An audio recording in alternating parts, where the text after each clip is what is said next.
સુરતના દેલાડ ગામ નજીક મહેક ઇન્ડસ્ટ્રીઝમાં આગથી 40 કામદારોનો જીવ તાળવે ચોંટ્યો। સુરત જિલ્લાના દેલાડ ગામ નજીક યાનની ફેક્ટરીમાં આગની ઘટના બની હતી। ગઈકાલે સાંજે આગ લાગવાની શરૂઆત થયા બાદ આખી રાત ફેક્ટરીમાં આગ લાગવાનું શરૂ હતું।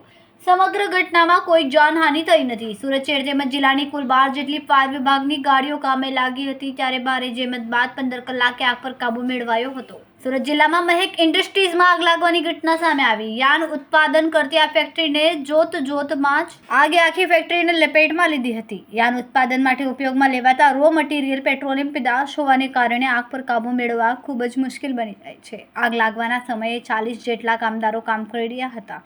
આગ લાગવાની શરૂઆત થતાની સાથે જ તમામ કામદારો ફેક્ટરીને બહાર દોડી આવ્યા હતા, જેને કારણે કોઈ જાનહાનિ થઈ નથી। जी Rishi Soni station fire officer Bardoli. जी परिया गाम में आग लगी थी, हाल कई प्रकार स्थिति थी?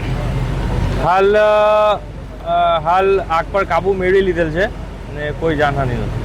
કયા પ્રકારનું નુકસાન છે અંદર?